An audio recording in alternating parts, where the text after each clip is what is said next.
Well, the conflict in the Middle East has escalated significantly this week, with Israel's Iron Dome defence system playing a major role. Let's talk to our military analyst, Sean Bell, about this. Sean, just explain what the Iron Dome is and how it worked to counter Iran's missiles. Yeah, good afternoon, Jane. I mean, 180 ballistic missiles is a pretty significant chunk of missiles. Now, Israel claims that very few got through. There's some evidence to suggest quite a lot did. But the fact is they have a layered air defence system. Iron Dome is only one part of it. We're seeing it there. It's a close-range system. Largely, it's very good against unguided rockets coming from Hamas or Hezbollah to the north. The radar differentiates, are they going to hit any buildings or land in the countryside? If they're going to the countryside, ignore them. Only focus on the ones that are coming. So it's very good at close range. For the medium range, we have to look at David's Sling, which is the next system. That tends to be focused, as we see here, on cruise missiles. It's got a much longer range, goes a bit faster, more expensive, and that's a very, very effective system. But when you go out to the ballistic missile threat, which is the one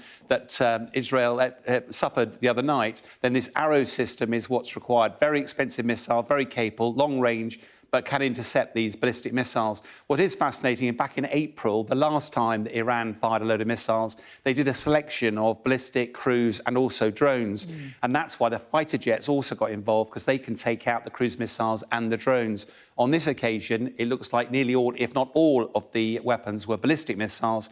Fighter jets don't have any capability against those, and that's why the British military, although they were ready to get involved, didn't actually shoot down anything on that night.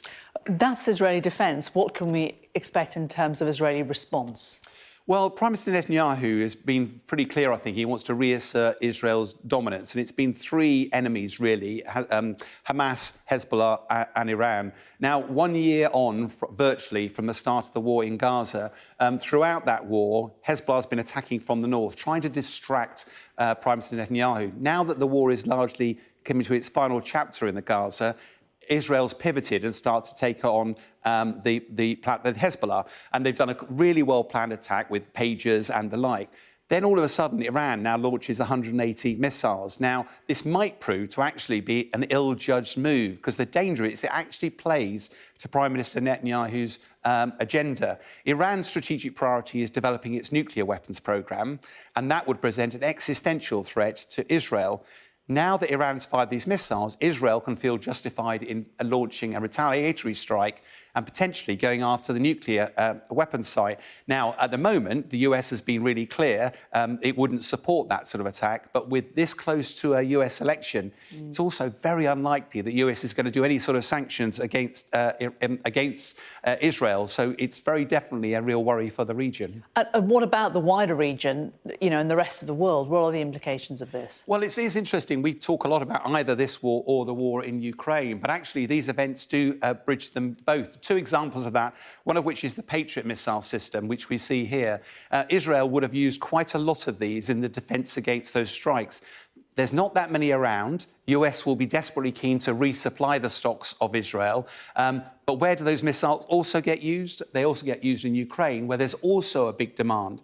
Now, all of a sudden, you've got those limited supplies available in the US. Does it provide them to Israel or provide them to Ukraine? And in a presidential year, I suspect in an election year, I wouldn't be at all surprised if they're more focused on Israel, which makes it very tough. Likewise, back in Russia, they are taking deliveries of Iranian ballistic missiles. So the question is, OK, now that Iran's using their ballistic missiles against Israel, does that mean the Ayatollah won't be able to provide so many to Russia?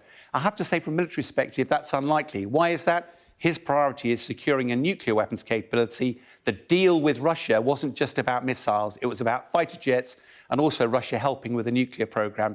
So at the moment, it looks likely that the Ayatollah will be less inclined to stop supplies to Russia, and therefore the Middle East conflict has a direct link to the conflict in Ukraine. Sean, thanks very much.